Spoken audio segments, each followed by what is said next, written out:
passed out. And over my bed, it's like somebody took a glass bowl that was like big enough to cover a bed and me, a glass bowl of energy. It was like energy, energy light. And I look at the end of the bed, and there's Babaji, long hair, no shirt, no shoes, and he's got a container of water and oil, chanting something I don't understand. But he's reaching from the end of that bed, which is about 7 feet from my head, right? And he just reaches his long arms all the way over, and he's pouring this on my head, and he's chanting, right? And I'm thinking, okay. So I come home from the hospital the next day, and my daughter goes, Dad, she says, our old neighbor David dropped by to see you. And I said, no, he didn't. She says, oh, no, he did. No, I never saw him. He says, well, he walked into your hospital room, and he looks over there, and he saw this young Indian guy with no shirt on and no shoes, with Levi's on, pouring stuff on your head, chanting some crazy language. And he said, I've had 2 Naadi Palm Leaf readings, and they both told me the same thing. And I had like 7 other readings, all tell me the same thing. And especially the Naadi, that I voluntarily signed up for an endless return cycle, and that I keep going back to this rainbow for rest, come back, and every lifetime not remembering who I am till towards the end, to give love, to preach love. So the next 30 years, you're going to look at it and say, he's wrong. 30 years, we got economic problems. We got terrible presidents and leaders, and we got war. We got all this stuff going on. I'm saying, yeah, the next 30 years, you're going to have a lot.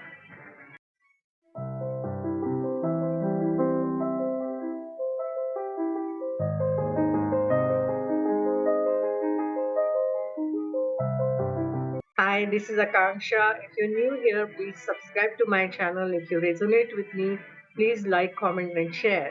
Welcome to Multidimensional Soul Podcast and a Talk Show. On this show, our guest today is Reverend Bill from the US.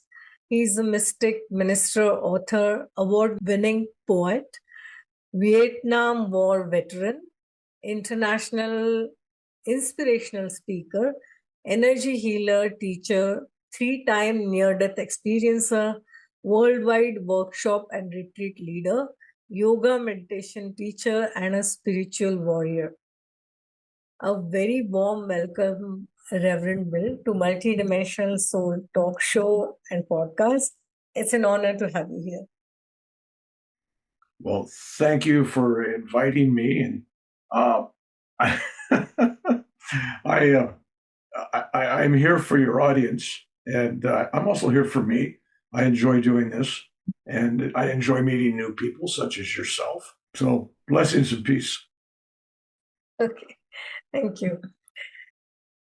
This is part 2 of a 2-part conversation. If you have not watched part 1, then we highly recommend that you watch that. The link for that is provided in the video description. I was sick. I just had surgery on my nose. I just had the nose cut off. This whole nose was cut off. There's a big hole. I had bandages over it. This nose has been cut off 3 times. So that's rebuilt my shoulder. But we're going to talk. The story all ties into this. So I come home from the hospital, and I got bandages, and they burnt it and some stitches, but there's no replacement. It's just a big hole, and it's bleeding. And so they gave me a bottle of pain medicines. I don't take pain medicines, but it was hurting so bad. If you can imagine your nose cut off, it's not as much fun as it sounds, trust me. It was uncomfortable. I mean, literally, it's uncomfortable. And I thought, well, I'll take a pill. Then I put a pain pill in my mouth, and I'm going, Babaji, I don't need this, but I'm swallowing it anyway. But I go, Babaji, take care of me, right? And all of a sudden, pain's gone. No pain at all. Well, why did I even bother? So it was the last pain pill I've ever taken in my life. And so I'm in bed, and I'm in so much pain, and I'm bleeding all over the place, and I'm sleeping in a separate room. The wall behind me is the room I was in, and I had a bed there. And I'm laying there, and at 4 o'clock in the morning, Shiva hour, the room lights up like the brightest sun you could ever have, lights up in this room. And I got bandages across this whole side of the face and one eye open, and I look, and it's not like no fear, no awe, no questions, no what is this, no analysis. It was just, yeah, yeah, of course. There's this big orb like a sun on that wall. It's like 9 feet tall and about 7, 8, 9 feet round, and it's just gushing lights. And I'm just looking at it, feeling so much love. And then it gets better. And I see this naked arm coming out from of the light, just like that, right? Just keeps coming out, and the hand goes over my face, over all the bandages. And then it was like a million, like a million Italian grandmas hugging you, right? It was like, yeah, or a million Indian grandmas hugging you. Same thing. Grandmas hug wherever. It's the same around the world, right? Almost the same. Grandmas love you more than anything. They love you more than your mother. I mean, come on, let's get real. And it just felt like that. And it was just so amplified. And yet I'm laying there for, I don't know, could have been an hour, could have been 2 minutes. I have no idea. But it was like I'm in a love cocoon. I'm just feeling loved, loved, loved. And I go, wow. All right. Then I go sleep sometime after that. Have no clue about anything else. So then I end up at the hospital that morning later on for surgery to rebuild the nose.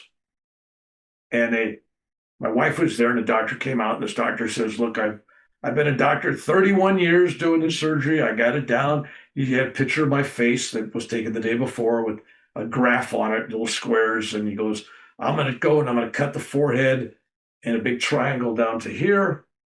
And then I'm going to fold that skin over here. I'm going to take pieces of your ears and other parts of your body, and I'm going to build the nose.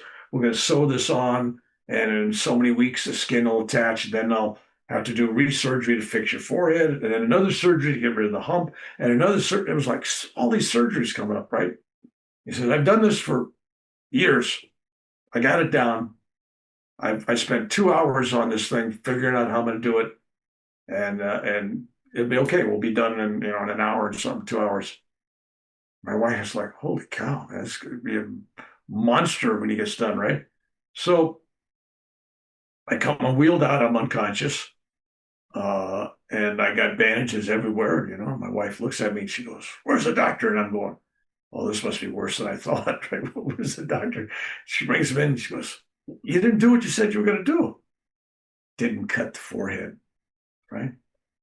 And he says, 31 years, I've done the surgery every week. Well, many, many times. This is the only time I ever went to surgery and didn't use my plan. I didn't go by what I'd planned to do.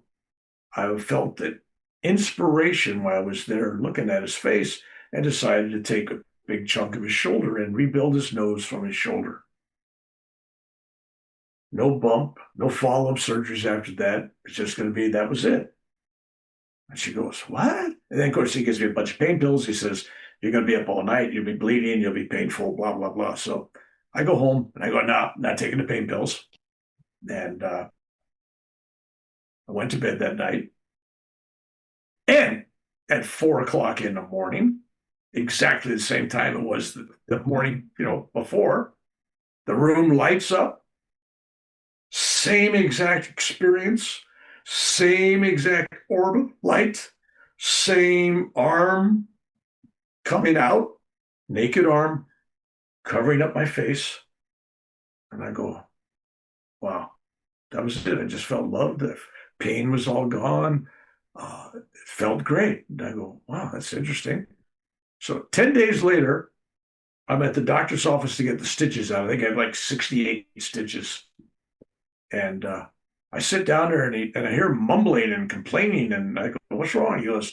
He He says, skin doesn't grow this fast. And I go, what are you talking about? He says, skin on your face, on your nose, has grown over every stitch. In 10 days, every stitch, the skin.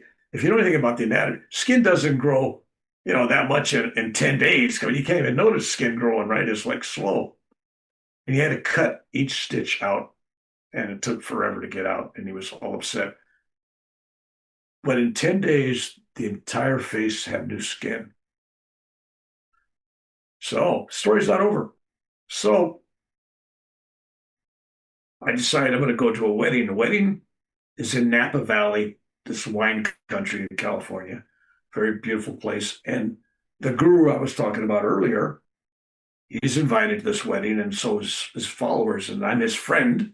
So he invites me, come to this wedding, right? So I show up at the wedding. I'm at this table. There's 9 of his followers. And I'm just sitting there, and he goes, Bill, there's a story you should be sharing with these people. I go, no, there's nothing I want to share. And he goes, no. He says, what happened to you the other mornings, 2 mornings, was not a vision. It wasn't your imagination. Wasn't a dream. It was real. So I'm still quiet. And he goes, and he says, and that orb of light, that's the big boss. And he calls the big boss Babaji. He says, that was Babaji. And then, so I've been, now everybody wants to know the story, right? Well, I'm going, geez, man. So he made me tell the story to these 9 people. And after that, it got a life of its own. So I tell that story, and I tell when I'm being scared. And the other story, that we're talking about Babaji stories, this has something to do with my Naadi Palm Leaf reading. One of the predictions was that sometime in 2011, it was vague, but it sounded like it was the next year after the thing, that I would get a visitation. Babaji would come, or an emanation of Lord Shiva was the other, Babaji, Shiva, who knows. So would come and bless me. I would be getting oil and water and blessed on my head, my forehead. And I'm thinking, when I got that, I go, it's probably symbolic. I'm getting blessed. Think about this is going to happen. So I'm in the heart for open heart surgery. I had quadruple bypass surgery, and I was not doing good. I was like a month in the hospital. And and it's the day before I leave. And I'm laying in this hospital bed, and I'm just overwhelmed, feeling loved, blissed out. And over my bed, it's like somebody took a glass bowl that was like big enough to cover a bed and me, a glass bowl of energy. It was like energy, energy light that was like 4, 5, 6, 7 feet above me and around me, and couldn't see anything outside of that. I'm in my own little bubble. And I look at the end of the bed, and there's Babaji, long hair, no shirt, no shoes. But this is America, and this is my experience. So he has Levi's on. In the hospital, he's got Levi's on, but he's got no shirt, no shoes. And he's got a container of water and oil. And he's chanting something I don't understand. But he's reaching from the end of that bed, which is about 7 feet from my head, right? And he just reaches his long arms all the way over, and he's pouring this on my head, and he's chanting, right? And I'm thinking, okay, I come close to death. I'm drugged up for this heart thing, right? So it's probably not real. It's probably delusional, but it's my delusion, and I'm going to enjoy it. This is cool. I feel loved. Nobody will ever know about it, but that's kind of nice. I'll never share it. So I come home from the hospital the next day, and my daughter goes, Dad, she says, our old neighbor David dropped by to see you. And I said, no, he didn't. She says, oh, no, he did. No, I never saw him. He says, well, you came the day before you got out of the hospital. And I said, well, I didn't see him.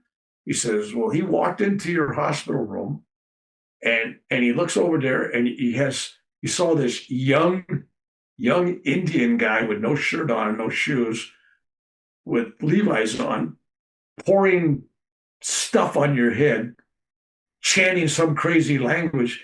And he started laughing because he thought the whole thing was crazy and silly. And he left. He didn't want to embarrass you. So then I told her the story. Of course, she goes, "Oh, that's what he saw. He actually saw something." So, so I had a verification. So those 4 experiences I talk about. Others are experiences that are personal. But you can see in those 4 experiences that Babaji, number one, has a good sense of humor. I mean, he shows up and scares me, right? Shows up and from a wall. I mean, that's biblical, right? The wall. I mean, that's biblical. And then he comes to bless me with a pair of Levi's on. You can't beat that stuff. So it's like, come on, it's like, so it's not like I say I met a guy who was a strange homeless person, and obviously it was Babaji in disguise. No, this is like other people verifying what I've seen, which makes a whole difference. It's like, wasn't just my crazy imagination. And I have a lot of crazy imagination, but it's like, no, these things I tell on those experiences are real. And Babaji's been kind of a guidepost, a guiding light, a lighthouse. Yeah. It's hard, hard, hard to call the great ones. He has this amazing sense of humor, and I have personally experienced it. So I know that he has this amazing sense of humor, and he has his own ways of connecting with you. So beautiful. Thank you for sharing those. And I could actually feel his presence sometime back when you were talking. But it's Yeah. here's the deal. I meet people. I want to meet Babaji. I want to meet this guy. I want to meet Yogananda. I want to see. I tell people, you're chasing something you'll never catch. You want to get something from the relationship. You love them, they love you back. That's the side effect. When you deserve it, when you need it, you don't summon these things. When you're ready, they come. Yeah. And if you're trying to spend your life trying to, make something happen, you're trying to create these cities and things, you're not here to get those cities. You're here to experience love and to give love. And so when you're giving love, the side effect is you get love back. You can't give away more than you're going to get back. So it's like, don't worry about it. Just serve and love. But I respect people on the spiritual path that they've seen nothing supernatural, nothing spiritually great has ever happened. And yet they meditate every day and night, and yet they still love, and yet they have faith and believe. To me, that is a beautiful thing. Stuff happens. It's easy for me to accept. It's easy for me to believe. Stuff happens all the time. But for the guy where nothing happens, and yet the people, they just love. They love God. They love God. Bless them. Because that's just really a beautiful thing to be able to love without getting anything back. Yeah. But they just don't know it. True. I have a couple of questions. One is that you said that you had your first NDE when you were a kid. And since then, you've been meditating and having these experiences. So, actually, when you got into the military, and that's like a complete opposite, that's violence as against the peace that you had experienced. So, was there any internal conflict when you joined the military? Well, first off, you being Hindu, I'm assuming, and Krishna. Yes. What did Krishna tell Arjuna? Well, I gotta go fight. I gotta fight my brothers. Go fight your duty. Yeah. People You're doing your duty. quick in all these organizations to forget Krishna himself is encouraging this guy to fight his brothers, right? All right, now a lot of that's symbolic and everything else, but there's a message there. When I was getting drafted and going into the war, I went to Self-Realization Fellowship. I talked to people in Los Angeles, Yogananda's organization, and they go, follow your duty. They gave me that Krishna story. Follow your duty. So I did. I surrendered, followed the duty. And when I fought, there was never one moment of anger. Never. Didn't hate my enemy. Never. Even though I'm shooting at them, I'm shooting at them so they don't kill my friends and my buddies. And they're shooting at me, I'm shooting at them. No hate. And when I went back after the war, in 2002, I went back to Vietnam. I was there in 66, 67. I went back and met my enemy, met some people I actually was in battles against and everything. And we had a great time, met their children, wife, grandchildren, shared meals. No hatred, no anger. I understand the guy's trying to kill me because it's just his duty. I'm going, I had no problem with that. How can I get mad at somebody that's following their duty? My fellow veterans don't understand that concept. And people that were anti-war, and I mean, I try to tell people, everybody's anti-war that's intelligent. Come on, nobody, every soldier's been through war is anti-war. I mean, it's not something you want to do again. It's something you probably didn't want to do the first time. But there is higher duties, and following higher duties in Vietnam, I had miracles happen, things manifested, visions, supernatural things, miracles happened. And it was all part of that spiritual journey because I embraced it all. And I knew who was going to get killed, who was going to get shot, who was going to get wounded. I knew what aircraft, helicopters were going to crash, and who who was going to die, everything. I knew it all. And I was telling people, and of course, it spooks people out. And I found out you can't control other people's destinies. It's not so easy. You can control your own destiny. Trying to change other people. It's like when it comes to death, it's like in America, we got milk cartons and it has a date that it expires. This milk is no good after a certain day. It's like the soul, the spirit's got like, born such and such date, but he's going to dead here, right? It's like, you're not going to change it. It's part of your destiny. It's your karma. It's your dharma. It's your purpose. And so I kind of felt that way. And so when I was in combat, bullets were whizzing by me and explosions. And I mean, just as calm as I am right now. And I got shot in the chest with a AK-47, and 17 of the rounds went through me, got the guy behind me, made holes going out the exit, but no entry holes on my side of the helicopter. All kinds of stuff happened. I mean, just miraculous. Bottom line was, I didn't take any hate with me there or while I was there or when I came home. No anger, no victim. I'm a victim. No.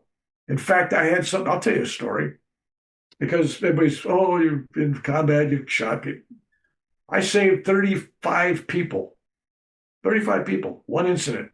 Had somebody else different been sitting in my helicopter behind that machine gun, there'd been a terrible thing would have took place. I was in this helicopter, and we're flying over this part of the jungle where there's supposedly troops marching down the road. And my new pilot coming from Germany, this major, says, shoot those guys. There's bad guys down there. There's Viet Cong down there. They're marching. They got guns on their shoulder. They're all wearing black, And there was this two lines going down the road. There's a guy in black in the front in a robe. And it looked like, from where we were at, it looked like guys carrying weapons. And I refused to fire. I said, no. I knew that's not right. That's something I felt, no. And I took my hands off machine guns. I refused to fire. That's not what you think it is. It's different. And I was threatened and cussed at and told I'd be court-martialed and put on trial. That's treason, disobey orders in combat. And so he asked the gunner, the machine gunner on the other side, he could turn the helicopter around so he could fire from the other side. And this guy was brave because I was going with a knowing. He was just trusting me. He goes, I've flown with McDonald for 6 months, and I've seen him do things, say things, know things. If he says that's not what it is, I ain't firing mine either. And so 2 people in the military disobey a direct order. That's called mutiny. It's punishable by life in prison or firing squad. They could do either. And so this officer's telling me he's going to put him for the firing squad or life in prison. 21 years old. I'd still be in jail today. From 1967, I'd still be in jail today if they hadn't executed me. And so we both refused to fire. And he's getting angry and he's going to, do all this stuff. And I said, why don't you fly down there? If they shoot at me, I'll shoot back. So we fly down there, and it turns out it's all these children from a hamlet that was being marched by a Catholic priest to a vegetable garden, and they had rakes and shovels and hoes on their shoulders. And the priest was leading them, and they're all these young kids, 35 altogether, I think there was. Had I fired, it would have been an international incident. I mean, worldwide, I've been in the news. It would have ruined my life, everybody in that airplane's life. All those children would be killed. All the people in the village would be pissed off. Governments would be embarrassed. There'd be a scandal. It would be a massacre like my lie was just a year later, which is interesting because my lie happened on my birthday, March 16th. So it was a weird thing. So I prevented that from happening the year before my lie. Had somebody else been on that aircraft that day, if they're being threatened with death or life in jail, they're going to fire. I mean, you can ask 1,000 people, and I'm going to tell you right now, 1,000 people would have fired. But I was answering to a higher self by knowing something's wrong, by knowing. And so people go, when I came back, I come back to San Francisco after the war. I just come back out of combat, and I'm wearing my uniform, my medals. And I got attacked by a bunch of hippies in San Francisco. Child killer, baby killer. And I'm going, they didn't even know the story. I saved babies and children. And yet my reward coming back was to be accused of being a baby killer. So it was like there was this hate and anger. People were so anti-war. They were actually anti-love. They didn't love the veterans. They didn't love the politicians. They didn't love the cops. They didn't love anybody over 30. It was like, so it's not being in the military and it's not being in the war, to go back to the original premise of this thing, how it affects your life. It's your intentions, your motivations, and your heart. If you're in tune with the divine, as Arjuna was, then he shot arrows at his brothers, cousins, all these people, family. Can't get any more worse than that. And he has Krishna, a man of God, right? I mean, you put him at any level you want, he's pretty high up there. And Krishna's telling him, do it, it's your duty. And everybody misses that story. Even in India, they don't get the drift of that story.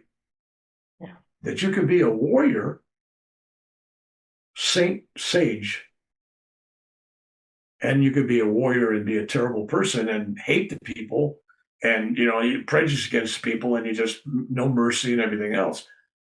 So it's not war, it's your attitude, it's your intentions, and your godly focus that determine the experience. Yeah, so true. Thank you. Thank you for so beautifully sharing this. Yeah. When you talked about getting visions and so many miracles have happened, and I also know that you are called as a miracle man. So, have you seen any predictions? Because now we are at the edge of new yuga or new age, where we are in ascension and we are moving into fifth dimension, and the whole collective, as humanity, we are moving in higher consciousness and higher vibration. So what are the predictions right now for humanity that you have seen? Well, first off, I think today all the planets are lined up. Aren't 6 or 8 of those planets are all lined up in a straight line right now? Yesterday or today, it's happening. This is change year. People expecting all of a sudden we're going to this new age. People are expecting everybody. No, it's not everybody that's going to see everything. Back to my original story about those at the right frequency will see. Those that are tuned in will know, and the ignorant will still be ignorant. But the percentage, very small percentage, but it's growing, of those people out there with high frequency, they're raising their frequency levels, and that small minority, very small minority, will help evolve this planet. It doesn't take many for example, how many Jesuses, Buddhas, and Krishnas does it take? I mean, to change something. The frequency was so high, we're feeling it thousands of years after they're dead. We're still feeling the change because all time is now. So there's still emanating energy from whatever lifetime they're focused on, but we feel it all our lifetimes because it's all simultaneously.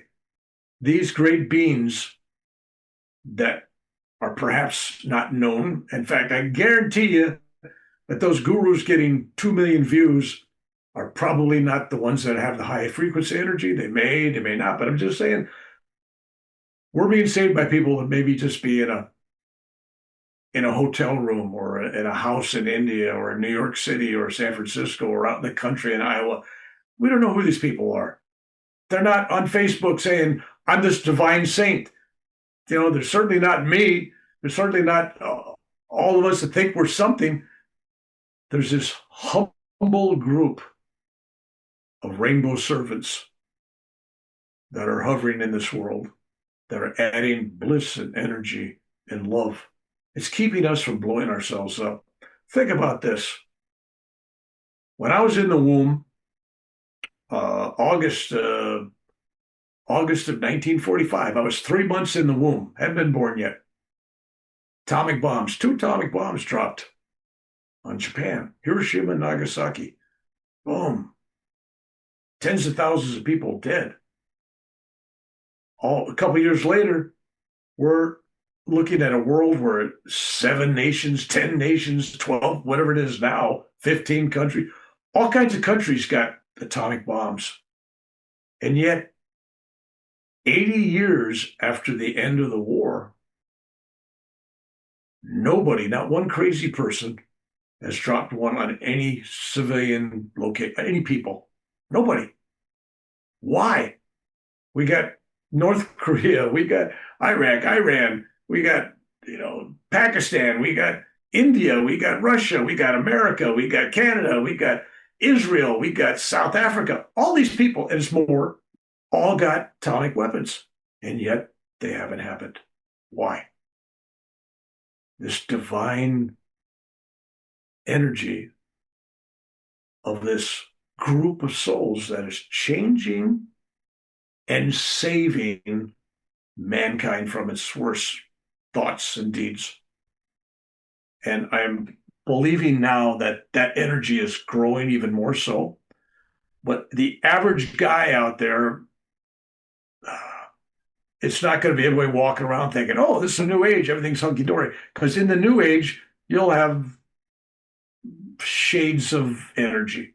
You'll have those at the very high top levels, and you'll still have people down at the bottom someplace. But the bottom is getting shallower, not as deep, and the top is getting wide open to the heavens. And so we will go through this change. But in the process of change, the earth, the spirit of the earth is going to feel it. We will have hurricanes. We will have forest fires. We'll have earthquakes. We'll have volcanoes. As I watch Hawaii, my beloved country, it just keeps going crazy there. We're going to see ice melt. We're going to see parts of Florida and England and the coastland, around Europe and probably the lowlands around Bangladesh and parts of India that they're going to get flooded because it's only going to take 6-8 feet rise. A lot of these coastal places are going to be hurt. So change comes at a price, and it's not going to be all at once this big disaster movie. People picture a movie, everything. No, it's incremental, over time, but it's going to happen. And you can't be afraid of it. You have to recognize change is the only thing that always is guaranteed. Change. And we're going to change. I mean, if you go back to the old earth, Mount Shasta, beautiful Mount Shasta, a sacred mountain. Well, it was an island continent in the middle of the Pacific. That whole place sunk except for it joined California. So we got this mountain was from Mu or Atlantis or one of those island continents out there, previous generations of people. That's the part that people don't understand. It's not like we're going through this for the first time. You talk to the ancient ones, you talk to the yogis, you talk to the not yogis, you talk to various people, even scientists, they'll tell you, this is the fourth or the fifth or maybe the sixth root race. The world has been built and destroyed down to a handful of people, hundreds, thousands, whatever. And we start over. But we eventually go from a caveman knowing nothing to building pyramids and beautiful things and having wonderful inventions. And then we start to fall off and we don't know nothing.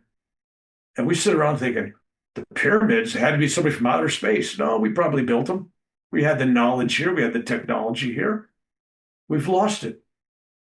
This isn't the smartest we've ever been. We get smarter. But every time we evolve, the human body, the human mind is altered. It's changed. The DNA keeps evolving to incorporate a higher spiritual being. And as we get more perfected with the body and the mind, we're able to elevate mankind even higher. So things will change. And I'm going to tell you right now, you want some, the next 30 years, you're going to look at it and say, he's wrong. 30 years, we got economic problems. We got terrible presidents and leaders, and we got war. We got all this stuff going on. I'm saying, yeah, the next 30 years, you're going to have a lot.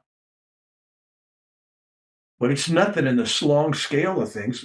In the long scope of history, it's nothing. When you rebuild something, you got to tear down the old normal stuff. We got a president of the United States right now that's tearing the White House down, literally. It's tearing everything down. We got to probably rebuild our Constitution someday. It's all part of the rebuilding process. And it looks like things are terrible. But when you buy an old house, you tear the roof off, you tear the foundation off, you tear the sheetrock off. Next thing you know, you come by, oh my God, this is terrible. It's just a skeleton. Until you come back a year from now and find out, oh, it's all rebuilt. It's better than it was. We're tearing down worldwide traditions, institutions, culture, everything.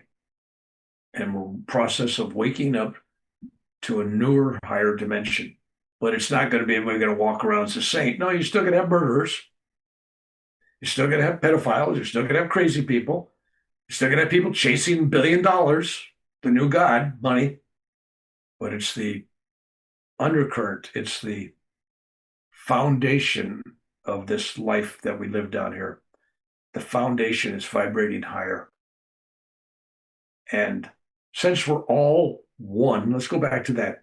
Since we're all one, meaning, yeah, the crazy leaders out there in the world, they're us.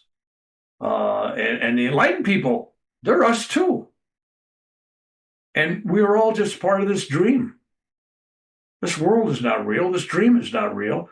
And when you wake up from a dream, oh my God, I'm God. I wasn't any of that stuff. There was no pain. There was no death. There was no war. And if those things weren't real, then there's no karma.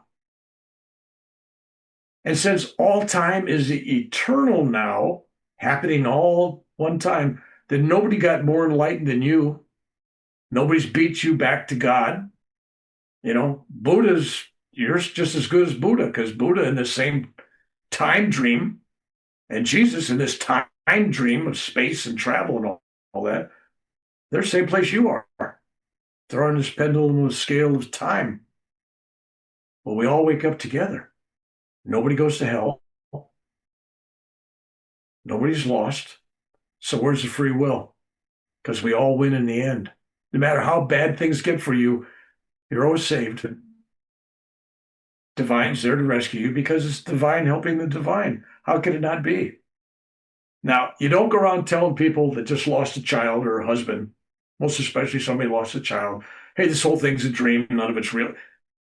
That's a conversation that never goes well. Sorry about that. I never have that conversation with anybody. We believe the pain is real. It is real. I'm a human being. I got a body. We talked about that earlier, right? I feel pain. And I feel other people's pain. Philosophically, I know it's not real. Philosophically, it's all a dream. But taking it from philosophy to what's in your conscious mind, that's the journey. So eventually we wake up, none of this was ever real. There's time. This is the only place time only exists in this dream. You take away time, there is no material world. We don't age, we don't die, we aren't born. Time. So yeah. True. So yeah. So Yeah. I'm a believer in stuff.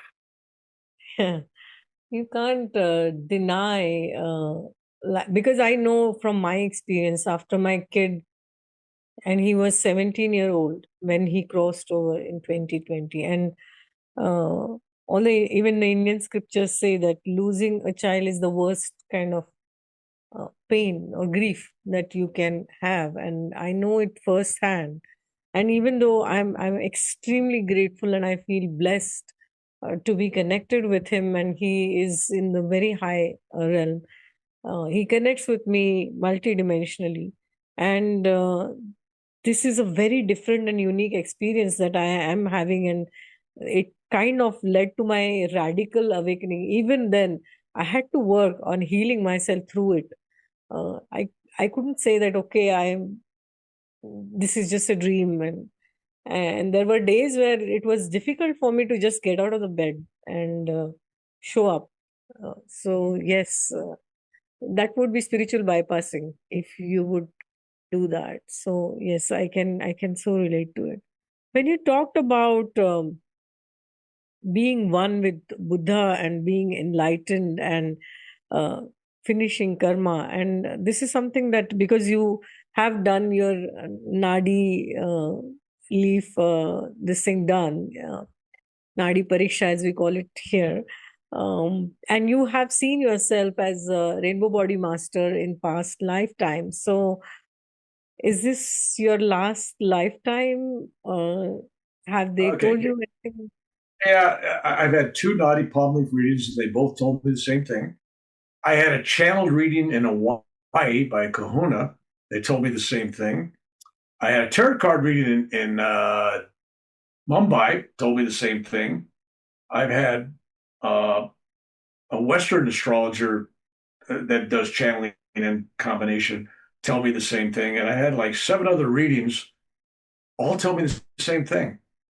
And especially the Naadi, that I voluntarily signed up for an endless return cycle, and that I keep going back to this rainbow for rest, come back, and every lifetime not remembering who I am till towards the end, to give love, to preach love, to become the guru of love, to teach people to love, teach people to So you are forgive. like Bodhisattva. So I'm not. Yeah. Also been told my last Naadi reading said no pujas, no karma. I don't know how many people get that, but that was my thing. I go, really? No pujas, no karma. And that I'm according to the readings, the 2 readings, I'm already. Yeah, Whatever I. Bodhisattvas do that, even though they keep coming back just for the humanity. They don't have Yeah. any karma, but they come back Well, just to do the work. so it's either craziness on everybody, like about 15 or 20 people that have told me this, including a couple of gurus. So you got to say either everybody's crazy because I'm just looking and observing people. People are telling me, right? Well, when I had that rainbow quote unquote body experience, it was the same information I was told there as well. That Okay. it's your time to go. We're always there to help you, the others. It's a team. It's a team. You're never alone, even though your mind when you come into the world is wiped. You don't have memory of any of that. And you go through pain and you go through everything just like everybody else. And then you learn to handle things as a human being, as a person, normal person. And then you teach those things to people uh, and as a regular person. So that's kind of where I'm at. And if that's true, great. If it's not true, great. It doesn't make any difference to me. My job is to teach love, forgiveness, Yeah. and gratitude. And so from that point, everything I do is related to that. So, and if I'm wrong, I've loved a lot of people and I've taught people to love back and love each other. So yeah, my I had a conversation with Dr. Q, who runs the Indian Institute of Palm Leaf Reading, and the readers are in southern India, uh, Chennai. I think that's where they're at, someplace around there. And Mm-hmm. basically, his readers told him that uh, I'm one of these crazy guys that keeps coming back for more pain. So it's like, yeah, great, more entitled, go, keep coming back. So I do believe in the soldier's creed, which is leave no soldier behind. Yeah. So how can I go philosophically, because we can't prove any of this, That's the Bodhisattva philosophy, actually. but if I'm happy and I'm enlightened and I go and I'm leaving my brothers and sisters and other people I know in pain, how can I really be truly happy if a part of me is unhappy? So that's kind of where it's at. And this in one of my readings, uh, second reading, I think it was, there was this Indian guy that was a prince or something, not Buddha.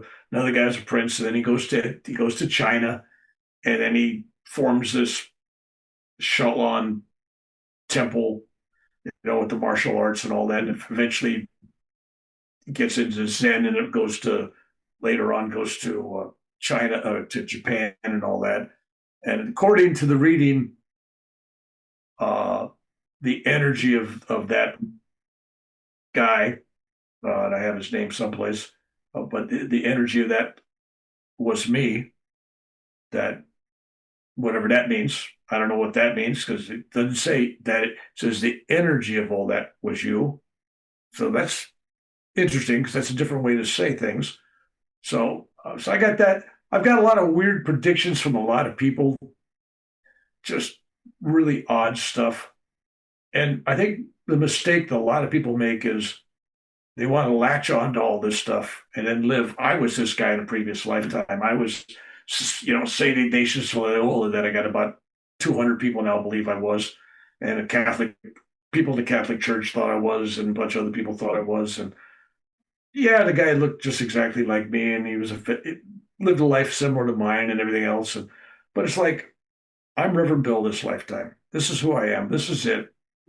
You get what you want, and you should never follow anybody based on who they think they were, who they're told they were, or what they believe they are, because in truth, we're only one. So somebody says to you, "Oh, I was Buddha in the last lifetime. I was married. I was Queen Sheba. I was whatever they are." And people say, "Was that true?" And I go, "Well, there's only one. God experienced all of those, and we are God. So therefore, you're everybody that ever was." So in the most highly crazy, delusional state of philosophy, we're everybody. So that takes care of all the arguments. Like, no, no, no, no. Meaning, people, I'm talking to somebody, I go, no, that means you too. You're Jesus, you're Buddha. It's like, oh, it's all one, expressed through billions of little points of light. God's having these little entertaining experiences, but it's all the divine. So Yeah. So So true. you get very philosophical. You go, well, I was this, I was that. No, that's ego crap. Come on. Since we're all one, then nobody's superior to me, and I'm not inferior to anybody else, and I'm not superior to anybody else. It's like you're no better, no worse than I. We are one. How could you be better or worse? We're one. Yeah. It's in this particular focus of time and space, we have different platitudes and levels. But if you look at it, all time is now, there's no difference. We're both vibrating in the same place. True, true. Okay, I have a few questions like rapid fire, which I ask all my guests towards the end. Can I ask you those? Sure, go ahead and ask. If you were to explain multidimensional soul to anyone, how would you explain it? Well, just like I say, all time is now, meaning every life that you ever had or will have are simultaneously happening. So you got to have dimensions or spaces for different conscious focus. But dimensions, and it could be hundreds of dimensions that I have no clue. Bible talks about 7 heavens, so maybe there's at least 7. Somebody else talks about 144 dimensions. Somebody says 8. Since this current life in time and space is not real, neither are multi-dimensions. They're just as real as life is here. Mm. So if you want to believe in multiple dimensions, you're discarding the fact that this is even they are a dream. Right.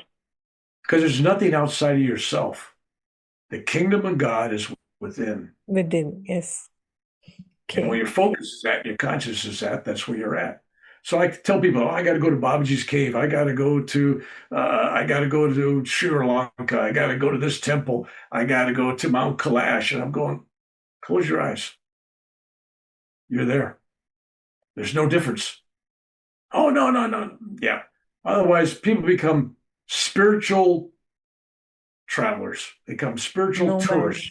They have to go to all these places for the special vibration when it's all within them already. And people go, well, that's easy for you because you went to, I went to all these places when I was younger. But now I'm telling you I'm older. Well, great. Go enjoy it. Have the experience. But in truth, you don't have to go anywhere. Just open your own heart. That's it. Just, there's nothing outside of you. So when people are looking for a savior, they're looking for a guru, they're looking for a teacher, they're looking for a healer, look in the mirror. It's you. It's all you. Everything is within. Right. There you go. So I don't know if that undermined where you're going with that, but multidimension is real as this life. How's that? Yeah. And I don't even believe in birth and death. So it's like, okay, it's just as real as all that. Okay. What is holistic well-being according to you? Holistic well-being? Love is everything. And when you fall out of line with love for yourself, which means love for God, love for others, love for your enemy, starts with love for you, though. If you can't love you, holistically, you're out of line. You're separated from the source. The less that you love yourself, the more separation there is. So you get sick physically, mentally, and spiritually by the distance of separation between you and the divine source. So you identify as part of that divine source, not just part of, as that divine source. Then holistically, physically, mentally, and spiritually, you'll be at your healthiest. All disease is spiritual based. All disease is based on distance of separation between you and the divine source. Yeah. Okay. What is the ultimate purpose of life? I don't think I am qualified, and I haven't met anybody else that's qualified to determine what made God create all this. Because certainly if I was in control, which technically I just said I am because I'm God, I got to ask myself then, why would you invent cancer? Why would you have mosquitoes, rats?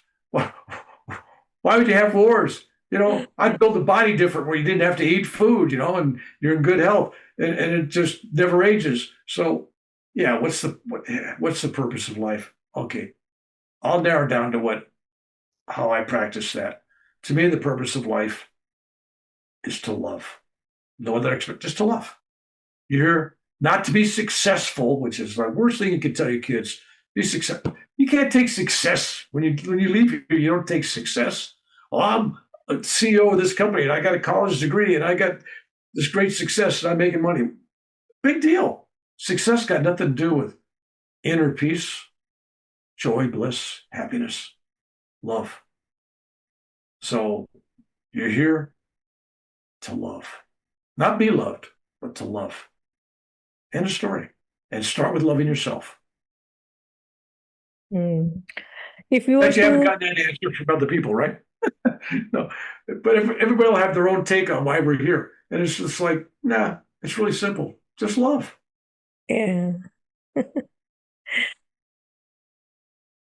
what is love? When you have a baby, you don't have to teach a baby what love is. Baby knows. It's intuitive. You know when you're loved. You know when you're not loved. And when you know love, you truly know yourself and you know God. So what is love?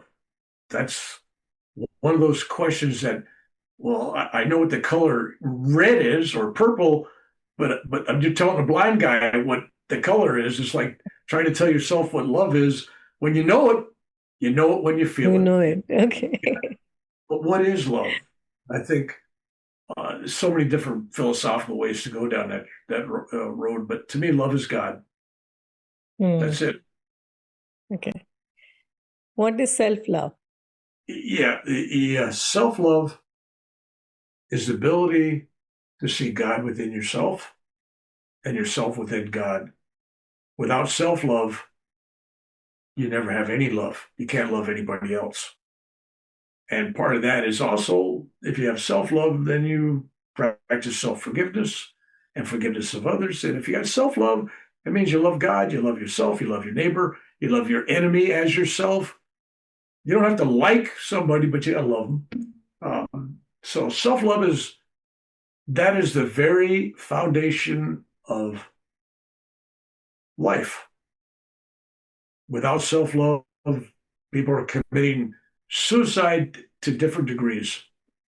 They're either committing suicide by smoking, drinking, doing drugs, wishing ill health upon themselves.